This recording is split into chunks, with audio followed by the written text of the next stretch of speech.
Alright boys and girls, this is Benjamin Bok Choi with an F123 video.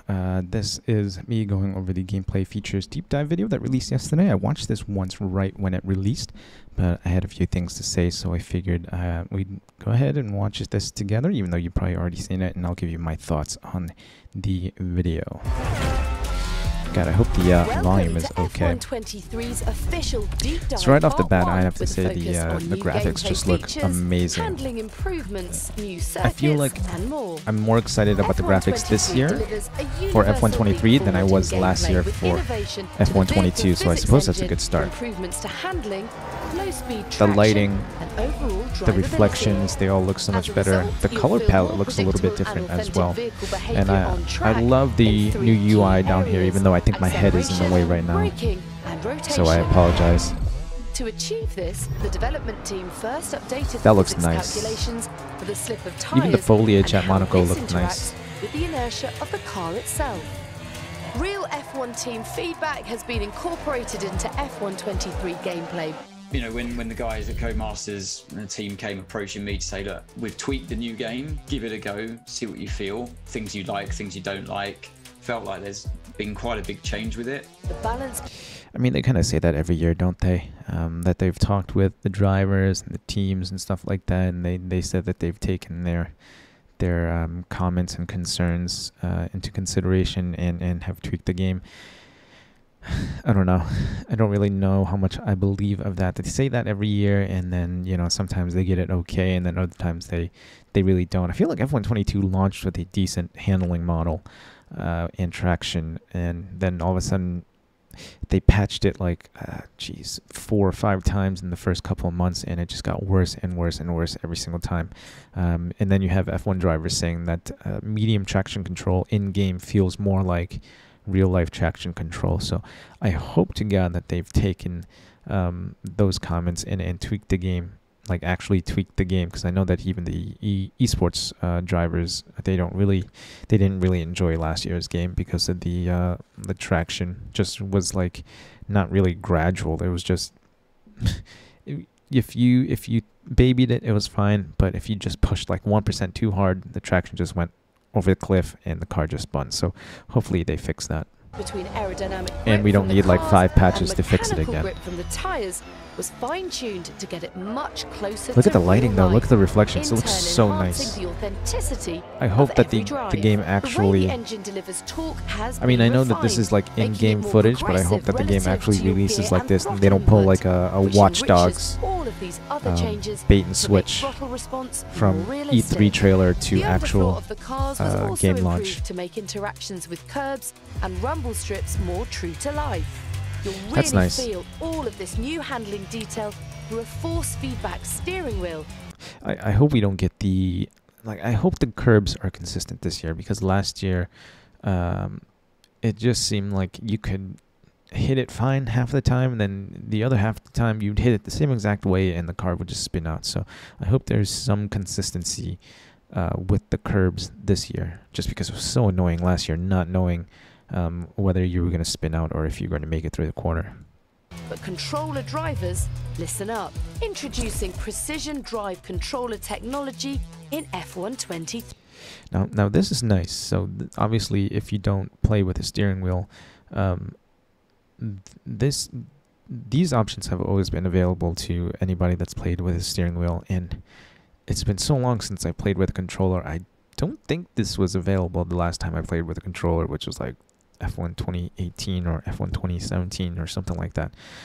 So I'm glad that they've added this. It should help the controller players be a little bit more competitive, and hopefully that will make just online racing in general more competitive, which is always nice, because it all seemed like the controller players, unless they were like super hardcore controller players like Louis Welch, who races in like the top split of the biggest esports leagues, not esports, just the F1 22 leagues and stuff like that.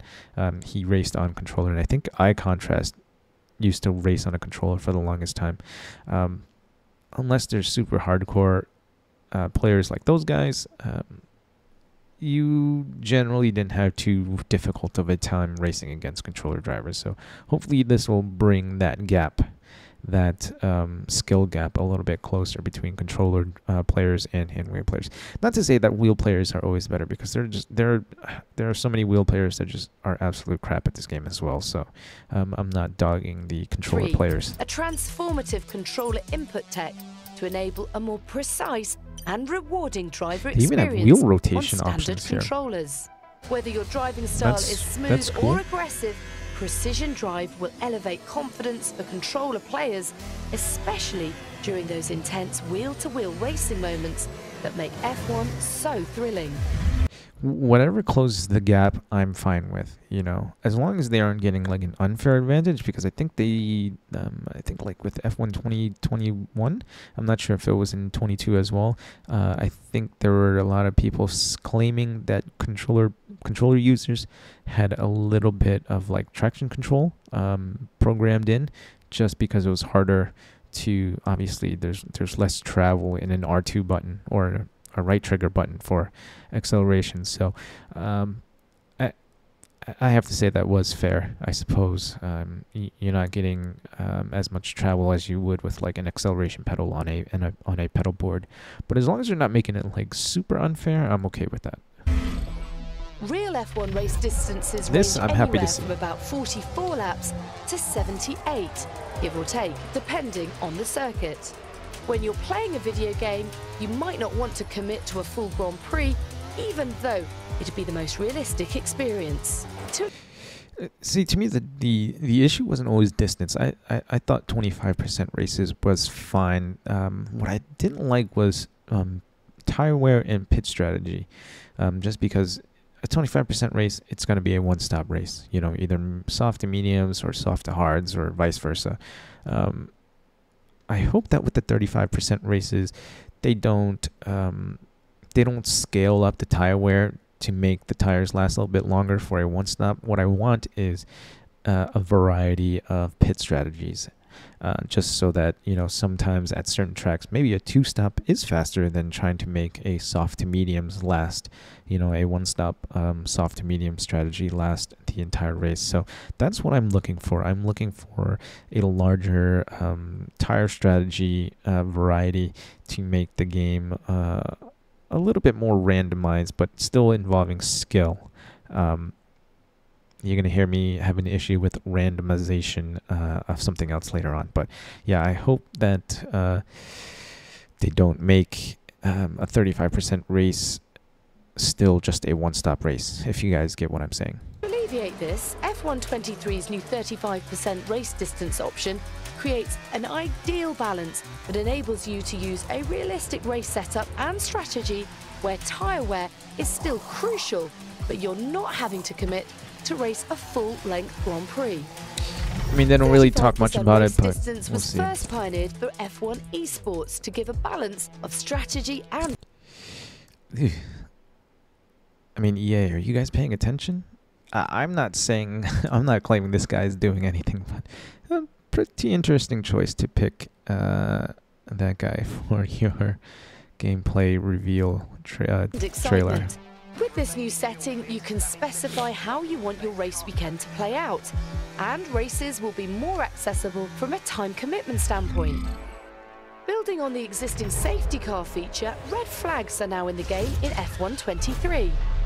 The system now monitors track conditions and determines whether to trigger a virtual safety car, a full safety car, or a red flag. See, my issue with that was the safety cars have already been pretty glitchy, right? You do an online race, somebody exits the lobby, or somebody goes into the pit lane and exits the lobby. What happens? Sometimes a full course safety car comes out. And now they're telling us that the game can recognize whether or not a red flag is necessary. I mean, look, if they've programmed that perfectly to where only huge crashes bring out a red flag, I'm totally down with that. But I mean, if you know me, you know I'm not a huge fan of safety cars, full course safety cars anyway, just because it benefits the slower drivers, and it kind of gives the advantage to the slower drivers, right? If say you're doing like a 15-lap race and you're supposed to pit on lap 8, you're in P1 and you're like 15 seconds ahead. What do? You know, you want to just pit on the strategy that you're on. So you kind of have to, you're kind of forced into that. But the guy, like say like in last place or in further back in the grid, towards the middle of the grid, I should say, he might be like, I'm too far back to really beat P1 anyway. I'm just going to hold out and pray that a red flag or a full course safety car comes out and they go long, because they have nothing left to lose, right? They got nothing to lose. They're already not going to win the race anyway, whereas the leader has everything to lose. So he's got a bigger risk, and I don't really know if that's fair to penalize the faster drivers. I know it's more to real life, and it makes the game a little bit more immersive and stuff like that, but it just seems to penalize the faster drivers. I mean, that's the reason why weekly events don't have safety cars or full course safety cars. Esports, the esports series don't use full course safety cars, and the pro exhibition series to pick new esports drivers, they don't run with full safety cars just because it's so unfair, right? So yeah, I think we're like the content creators league that you see a lot of the YouTubers playing in right now. If they want to play with red flags and just make it more fun, more interesting, I'll be fine with that. Or just for like open lobbies or something like that. I'm not expecting to be an esports driver or anything, but when I race online, I still take it pretty seriously, right? You want to win, and I want to win through skill. I don't want something as random as like a red flag or like a full course safety car where I'm like 10-15 seconds in the lead to unnaturally close that gap to the other drivers, right?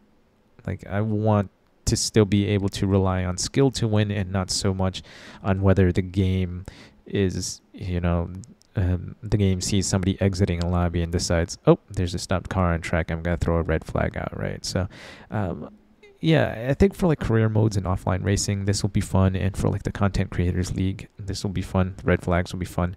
But for any serious racing, like the weekly events and stuff like that, I hope they keep it the way it is right now, and they just don't run any full safety cars, or they don't even run VSC actually. No safety cars, no VSCs, and no red flags, because it kind of takes a lot of the skill, or it allows people with less skill to win the races, right? Because now you're in last place and you're just going to go long on that first stint, because if there's a red flag or something like that, you'll be at the front of the pit lane and you get a free change of tires. So I hope they can balance this out, or at least keep this away from the competitive racing lobbies. The sensitivity of red flags can be adjusted, similar to the safety car I mean, I would still feature. definitely enjoy it in A my variety of things can offline trigger career a red mode. flag, I would like definitely play debris with on red track, flags and safety cars, cars but stopping on track, not in online extreme wet races. conditions, and more.